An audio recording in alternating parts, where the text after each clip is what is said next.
کبھی دنیا کا نقشہ دیکھ کے سوچا ہے کہ یہ لکیریں، یہ سرحدیں آخر ایسی کیوں ہیں؟ مطلب یہ ہمیشہ سے تو ایسی نہیں تھی نا؟ تو پھر سوال یہ ہے کہ ان لکیروں کو کھینچتا کون ہے اور کیسے؟ آج ہم اسی گتھی کو سلجھانے کی کوشش کریں گے۔ ہم بات کریں گے سیلف ڈٹرمنیشن یعنی خود مختاری کے طاقتور نظریے پر، اور دیکھیں گے کہ اس ایک خیال نے کیسے پوری دنیا کے نقشے پر لکیریں کھینچ دیں۔ تو ہمارا سفر کچھ یوں ہوگا۔ سب سے پہلے سمجھیں گے کہ یہ خود مختاری آخر ہے کیا، پھر دیکھیں گے کہ نقشوں پر لکیریں کیسے کھینچی گئیں، ان سرحدوں کی میراث کیا ہے، اصول اور علاقائی سالمیت کی کشمکش کو سمجھیں گے، اور آخر میں آج کے دور کے کچھ بڑے تنازعات پر بھی نظر ڈالیں گے۔ تو چلیے شروع کرتے ہیں پہلے سوال سے۔ خود مختاری یعنی سیلف ڈٹرمنیشن ہے کیا؟ بہت سادہ لفظوں میں یہ ایک بہت ہی طاقتور خیال ہے کہ لوگوں کو اپنی قسمت کا فیصلہ خود کرنے کا حق ہونا چاہیے۔ دیکھیں، یہ صرف کوئی فلسفہ نہیں ہے، بین الاقوامی قانون میں یہ ایک بنیادی اصول مانا جاتا ہے، اتنا اہم کہ اقوام متحدہ کے چارٹر میں بھی شامل ہے۔ مطلب یہ کہ کسی بھی قوم کو یہ حق حاصل ہے کہ وہ اپنی الگ سیاسی اکائی بنائے، اپنی حکومت خود چنے۔ اب اس کا نتیجہ مکمل آزادی بھی ہو سکتا ہے، یا پھر کسی فیڈریشن کا حصہ بننا، یا کسی اور طرح کی خود حکومتی بھی۔ یہ خیال پہلی جنگ عظیم کے بعد عالمی سطح پر بہت زیادہ اہمیت اختیار کر گیا، خاص طور پر 1918 میں جب امریکی صدر ووڈرو ولسن نے اس پر زور دیتے ہوئے کہا، قومی امنگوں کا احترام کیا جانا چاہیے، لوگوں پر اب صرف ان کی اپنی رضامندی سے ہی حکومت کی جا سکتی ہے۔ خود مختاری صرف ایک جملہ نہیں بلکہ عمل کا ایک لازمی اصول ہے۔ اچھا، تو یہ تو ہوا نظریہ، لیکن عملی طور پر نقشے پر لکیریں کیسے کھینچی جاتی ہیں؟ اس کے لیے ایک ایسی مثال دیکھتے ہیں جو شاید تاریخ کی سب سے بڑی مثال ہے، جب یورپ میں بیٹھے چند لوگوں نے ایک کانفرنس میں ایک پورے کے پورے براعظم کا نقشہ بدل کر رکھ دیا تھا۔ اس کہانی کو سمجھنے کے لیے ہمیں 1884 سے پہلے کے افریقہ میں جانا ہوگا۔ ذرا تصور کریں، اس وقت براعظم کا 80% حصہ یعنی تقریباً پورا افریقہ روایتی اور مقامی لوگوں کے کنٹرول میں تھا۔ یہ ایک ایسی سرزمین تھی جہاں ہزاروں الگ الگ ثقافتیں اور سلطنتیں اپنے قدرتی انداز میں صدیوں سے پھل پھول رہی تھیں۔ اور پھر ہوئی برلن کانفرنس۔ نومبر 1884 میں جرمنی کے چانسلر بسمارک نے تمام بڑی یورپی طاقتوں کو برلن میں اکٹھا کیا۔ صرف چند مہینوں میں یعنی فروری 1885 تک انہوں نے افریقہ کو آپس میں بانٹنے کے اصول طے کر لیے، اور اس کا نتیجہ 1914 آتے آتے پورا کا پورا براعظم ان یورپی طاقتوں کے درمیان کیک کی طرح کٹ چکا تھا۔ تو اس کانفرنس سے پہلے کیا تھا؟ 1000 سے زیادہ مقامی ثقافتیں اور الگ الگ علاقے۔ یہ ایک بہت ہی پیچیدہ، زندہ اور متحرک انسانی منظرنامہ تھا جو صدیوں کے ارتقاء کا نتیجہ تھا۔ اور اس کانفرنس کے بعد کیا بنا؟ 50 بے ترتیب سے ملک۔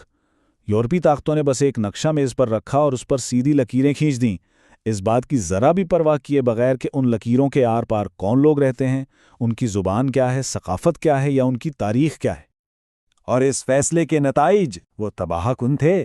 جیسا کہ مورخ ہارم جے ڈی بلی نے لکھا ہے، برلن کانفرنس افریقہ کی تباہی تھی۔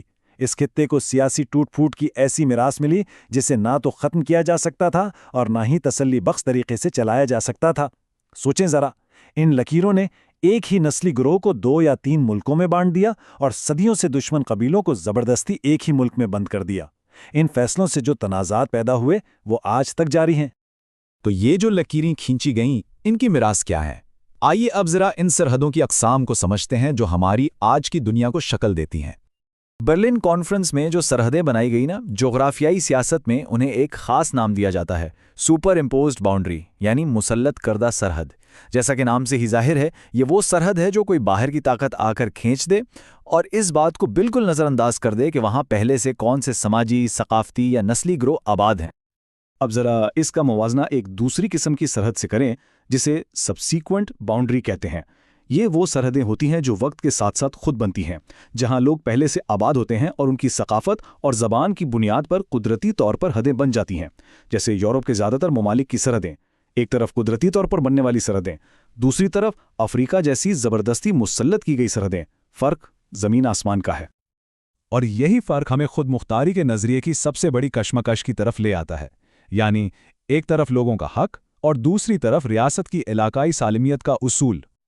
یہ ایک بنیادی تضاد ہے، ایک ٹینشن ہے۔ ایک طرف ہے خود مختاری کا حق جو کہتا ہے کہ لوگوں کو اپنی سیاسی قسمت کا فیصلہ کرنے کا حق ہے، اور دوسری طرف ہے علاقائی سالمیت کا اصول جو کہتا ہے کہ کسی بھی ملک کی جو موجودہ سرحدیں ہیں ان کا احترام کیا جانا چاہیے اور انہیں توڑا نہیں جانا چاہیے، اور ظاہر ہے یہ دونوں اصول اکثر آمنے سامنے آ کھڑے ہوتے ہیں۔ لیکن یہاں ایک بہت ہی بنیادی اور شاید سب سے مشکل سوال پیدا ہوتا ہے۔ جب ہم کہتے ہیں لوگوں کا حق، تو یہ لوگ ہیں کون؟ خود مختاری کا دعویٰ آخر کون سا گروہ کر سکتا ہے؟ اس مشکل کو سر آئیور جیننگز نے کیا خوب بیان کیا ہے۔ لوگ اس وقت تک فیصلہ نہیں کر سکتے جب تک کوئی یہ فیصلہ نہ کر لے کہ لوگ کون ہیں۔ کیا لوگوں کا مطلب ایک مشترکہ زبان بولنے والے ہیں، یا ایک مذہب والے، یا ایک نسل والے، یا پھر کسی ایک علاقے میں رہنے والے تمام لوگ؟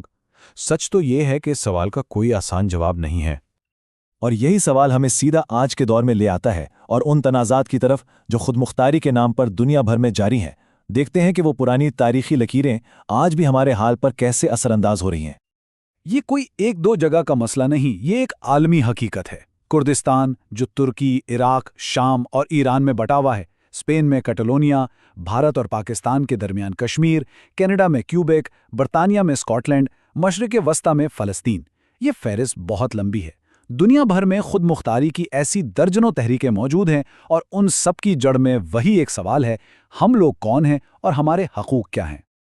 اور ان تمام تحریکوں کا نتیجہ بھی ایک جیسا نہیں ہے۔ کچھ مثالیں دیکھیں۔ تائیوان جو عملی طور پر تو آزاد ہے، لیکن اس کی خود مختاری آج بھی متنازع ہے۔ کوسوو نے سربیا سے آزادی کا اعلان کیا، جسے کچھ ممالک نے مانا اور کچھ نے نہیں۔ پھر باسک ملک جیسی جگہیں ہیں جنہیں اسپین اور فرانس کے اندر کچھ خود مختاری تو حاصل ہے، لیکن وہ اس سے زیادہ کے خواہش مند ہیں۔ یعنی ہر کیس کی اپنی الگ کہانی اور اپنی الگ پیچیدگیاں ہیں۔ تو آخر میں ہم وہیں آ کھڑے ہوتے ہیں، اسی بنیادی سوال پر: لوگوں کی مرضی اور دنیا کے استحکام کے درمیان توازن کیسے قائم کیا جائے؟ آخر وہ کون سی لکیر ہے جہاں ایک گروہ کا خود مختاری کا حق ختم ہوتا ہے اور ایک ریاست کی سالمیت کا اصول شروع ہوتا ہے؟ یہ وہ سوال ہے جو آج بھی دنیا کے کئی تنازعات کی جڑ میں موجود ہے، اور یہی وہ سوال ہے جو آنے والے کل میں بھی دنیا کے نقشے کی تشکیل کرتا رہے گا۔